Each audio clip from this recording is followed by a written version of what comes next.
Hello, this is Rhett Scott at hpCommerce Software. Welcome to day 5 of our HP Quickstart class. Today's class will be on kits, bill of materials, fine-tuning Orion to maximize your productivity. Let's get into today's material. We're going to be covering kits and bill of materials today. And the first thing we want to talk about is a definition of both and why you would want to use kits and bill of materials. Primarily, using kits and bill of materials is to facilitate the management of inventory. It's a way of telling HP to relieve a number of inventory components whenever you sell a kit or manufacture a BOM. It also simplifies the use of these tools in HP and speeds it up. If you weren't able to build a kit or a bill of material, you'd be putting all of the individual items that go into those items on an order one at a time. So it speeds up your use of HP. And then finally, it gives you an opportunity to establish a recipe for making these items. We'll see as we go along today where you're able to put instructions into build sheets for kits and bill of materials so that you can give those printouts to other people on your staff to assemble or manufacture the items. What is the difference between kits and bill of materials? Kits relieve inventory rather when you sell them. And bill of materials relieve inventory when you manufacture them. Bill of materials would be the tool that you would want to use if you were a manufacturer, and you're correct. You would want to describe the components that go into the manufacture of the product and then build the items and stock them into inventory, and the inventory would be relieved at that time of the component items. Whereas with kits, they're meant to tell you how to assemble a kit that may be purchased by a customer, and you can build that kit on the fly when it's ordered.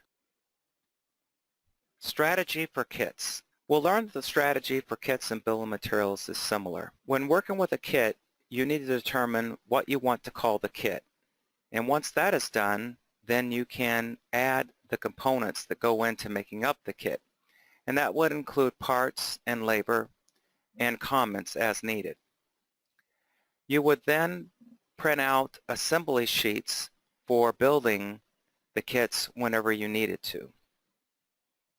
A reminder, the kits do not have any inventory in HP. There's no place to go to where you can see an on-hand or available quantity for kits. Let's go ahead and hop over into HP and start working with the kits. You get to the kit menu from the main menu of HP by going into the submodule menu and then into H for kit component maintenance, and that will bring up the kit component maintenance menu.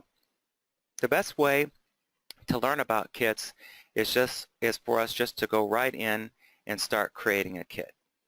So we'll use option B. The first thing you need to do is to create what we call the kit header, which is what you're going to refer to the kit as.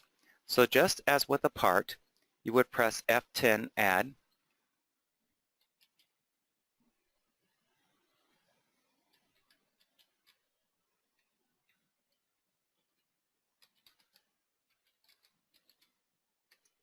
By default, the KT unit will come in for units for the kit. As we've talked about before, units are not meaningful in HP, and you can use any units you want. The next item that's important is pricing mode, and I want to spend a moment talking about pricing mode. Kits have two different types of pricing modes, preset and calculated. The preset mode is where you establish what you want your pricing to be for when the kit is added to an order. So you're presetting the kit prices for price levels A, and if you use more than price level A, whatever other price levels you use. Calculated is where when the kit is added to an order, it will take the prices of all of the individual components and add them up to arrive at the price of the kit. For that purpose, it's important to tell HP all of the different components that go into making up the kit. So when you add that to an order, it will take whatever price level is set up for the customer, and it will add up all of the prices for that price level for all the components to arrive at the calculated price of the kit. However, I do want to reassure you that once the kit gets onto an order, you are always in control of price. Just like with regular items, you can adjust the price as needed. You can track serial numbers, you can indicate whether a kit is tax exempt, and then you can indicate cost and pricing information. At this point, we're not going to do anything with cost and pricing because we're going to use a tool in HP to help us calculate that for us. I'll go ahead and press escape. It will ask me to save the information, and I'll say yes. Once you have the kit header defined, you then need to go in and define the items that go onto the kit. You can use F11 kit items, and that will bring up the kit items maintenance window. Adding items onto a kit is just like adding items onto a purchase order or a sales order. Press F4 continue entry. You have these line types available for components. You have part line types, labor line types, and you can add comments. The kit I'm going to set up here is going to be completely meaningless, so I apologize in advance. I'm just going to pick a few items in order to illustrate how you add components onto a kit.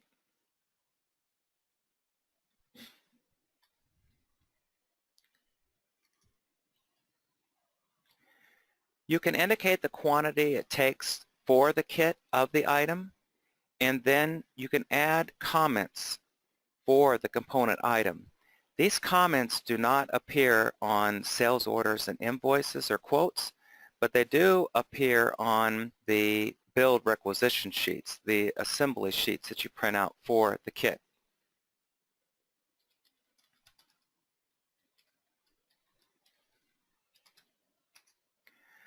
The next item I want to talk about is the suppression of kit detail or kit components on sales orders, quotes, and pick sheets. HP allows you to suppress the printout of these for individual items and also for the entire kit. So we can mark this here as being yes to suppress it, and it would just suppress this item. Or out on the kit header, we have the same question where we can say yes to suppress every kit component that's on a kit. And then finally, in system setup in HP, you have the ability to tell HP that you don't want to print out any of the components for any kit. Let's add another item onto the kit.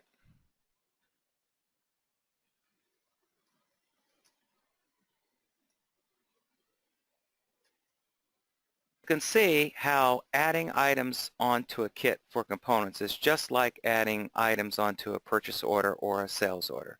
Very similar. The other item that I want to talk about while we're here is multiple choice items.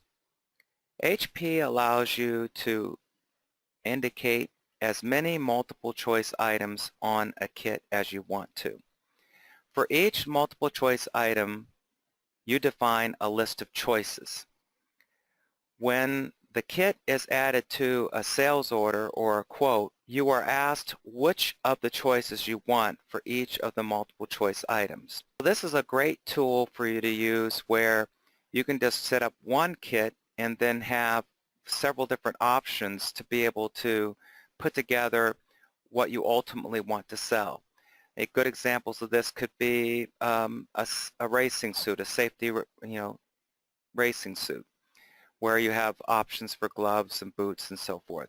Another example could be a rear end, where there are several different options where you can upgrade various components in the rear end. Let's go ahead and see how you add a multiple choice item.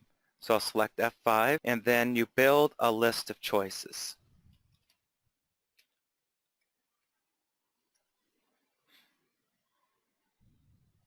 You indicate how many you need. And then you can even put comments here for each individual multiple choice item.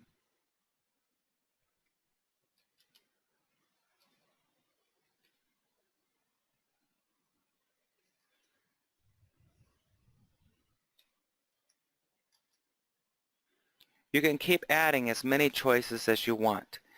And then also you can have as many multiple choice items on a kit as you want, with each one having its own set of choices. Once you're done, you just press escape and it will save the multiple choice item for you. Once you're done setting up all of the components for the kit, you can just select F1, save and exit, and that will save the components that you've set up for the kit. The next step is to price out the kit. We have a power tool for that down in the dashboard, and that's F3, calculate pricing.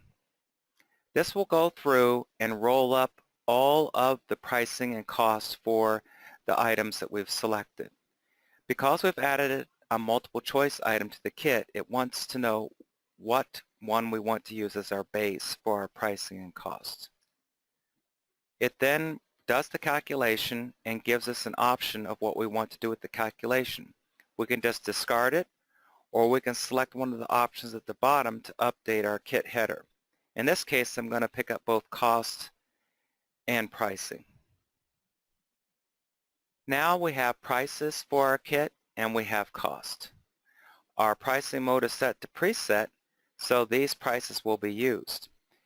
We're always in control of price, so we can go up and we can edit this, and we can set this to whatever we want. So I'm going to give them a discount on the kit because we're putting all these components together in one shot. Go ahead and save that. Now down on the dashboard, we also have other options. You can print out labels for kits, you can do quantity price breaks, and you can look at sales history. There's even detailed info. This detailed info will show the markup and margins just like it does on the part maintenance screen, but you'll notice that there is no available, on-hand, committed breakdown over on the left-hand side. That's because kits do not carry any inventory.